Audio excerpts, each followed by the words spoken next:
بالنسبة للسكان ديال الدواور هنايا. نعم درك يستافدوا به سكان المنطقة. كاين الشجر الأصلي اللي موجود هنا ديال أركان، ولكن واش كاين عملية ديال التشجير بأركان باش يكثروا الشجر هنا؟ كاين واحد 1000 كبيرة قديمة، وهذه السنة تغرست واحد 2000 شجرة صغيرة. نعم وكاينة غير في هذه المنطقة هذه، غير في هذا الجبل هذا في المنطقة الشرقية، ما كانش شي.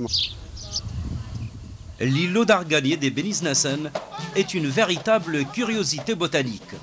Alors qu'on croyait que cet arbre, spécifiquement marocain, était endémique du sud-ouest du pays. Cet îlot près de Berkane s'étend aujourd'hui sur 300 hectares s'il vous plaît.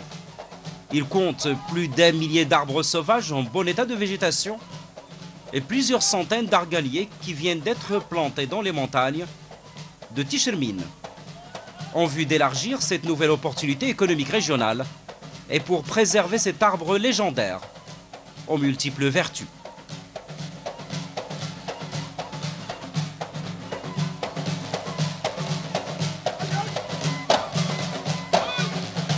La vallée de Zegzel et les montagnes des Béniznacen sont un haut lieu de tourisme écologique, culturel et de sport et loisirs.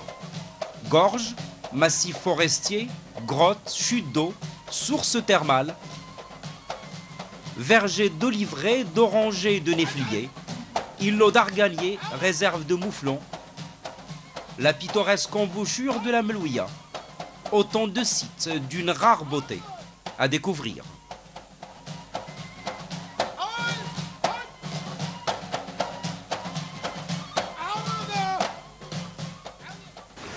Donc le randonnée c'est du sport, mais c'est aussi du sport écologique, c'est du tourisme écologique en quelque sorte. C'est aussi de l'amour pour la nature. Parce qu'il faut aimer la nature pour faire des randonnées. On fait pas seulement, on gagne beaucoup de choses. On gagne tout d'abord le physique, c'est-à-dire c'est la santé, c'est le moral, et c'est l'oxygénation.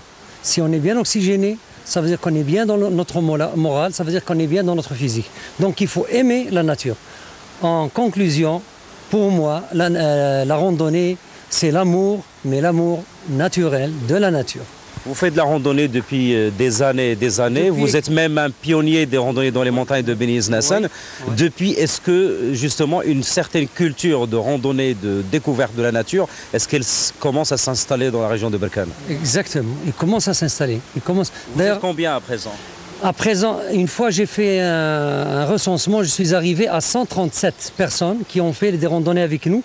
Et actuellement, on est aux environs, aux approches de 150 personnes qui ont fait des randonnées avec nous. Des Marocains, des étrangers? Oui, aussi. Des Marocains et étrangers. Mais les titulaires, ils sont environ entre 7, 8, 9, ne dépassent pas 10. C'est des titulaires. Mais ce n'est toujours pas un produit touristique dans cette région? Le but de notre association, c'est de le rendre un produit touristique. C'est ça notre but. Parce qu'il faut qu'il soit un produit. Voilà. Il faut que ce soit un produit touristique. Et du tourisme écologique. Et écologique, oui, exactement. Et du tourisme écologique. Pour préserver et pour sensibiliser les gens. Bon, je donne un exemple vivant, actuel. Aujourd'hui, on a choisi pour la sortie d'aujourd'hui un prospectus que vous voyez qu'on a distribué un peu partout et qu'on va distribuer surtout demain, qui dit, je vais le prononcer en arabe, هل تعلم أن البيئة نظيفة بفضلك متسخة بسببك المحافظة عليها حياة والإساءة إليها ممات.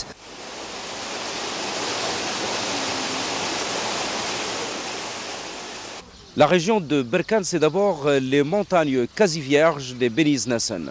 Une région où l'infrastructure touristique est très faible, une région très peu visitée, une région où la promotion touristique est également très faible, bref, une région presque hors circuit touristique, tant national qu'international. Autant de raisons qui nous poussent à consacrer une deuxième émission de Sport et Loisirs, la prochaine justement, à cette région. Au revoir.